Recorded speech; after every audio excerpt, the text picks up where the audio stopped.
Now, you said before we hit record, you see you're up to you're at 7 trucks right now. We are.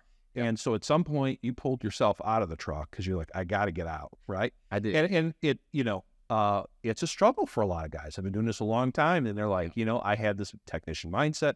I like seeing my customers, they enjoy that. But to grow a business, you can't be in the truck. So when were you able to finally pull yourself out of the truck? So about 3 trucks is when I could start to be out of the truck the majority of the time. I was still going out in the field, fixing problems, handling customer concerns, and doing training when they were having issues with the troubleshoot or something like that. But to be 100% out of a truck, I would say when I hired a service manager. Okay. I did that right about 5 or 6 trucks. Okay.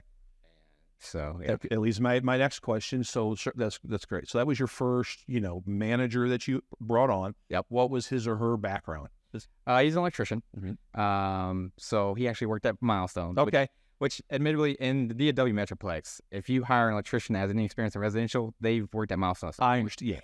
Yeah.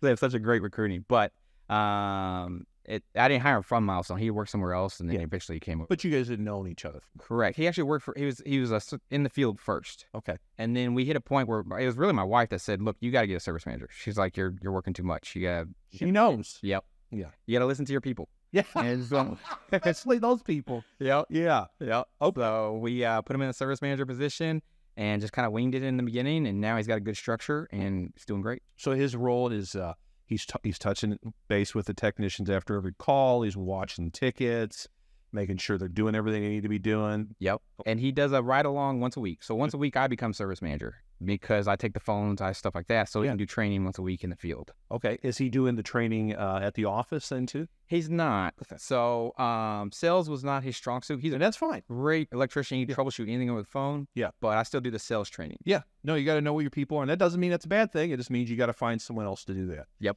What other managers do you have with the team now? Is it primarily just the 2 of you in the office plus the call taker? Or? So we have a call center manager, and so she's also our dispatcher. Okay. So we have 3 people in the call center.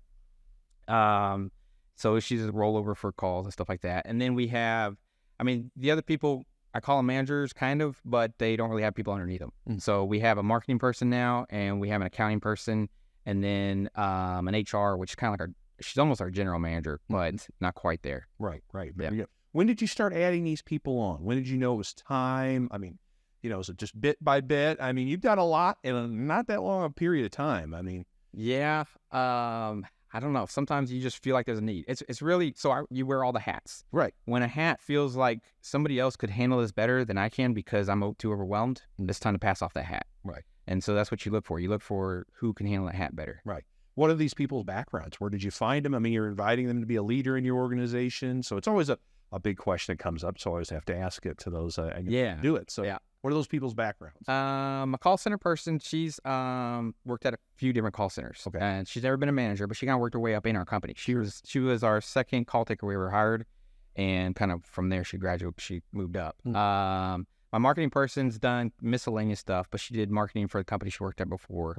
Our accounting person actually moved up as well. So she was somebody we hired for the call center, but she had such a fine-tuned eye for data and like analyzing it and stuff like that. So we were like, hey, do you want to try this? And my wife was with the accountant before that. Yeah. And so my wife has an accounting background. Yeah. And then our HR person, she's had an HR background. So you look for people that have a skill set better than you.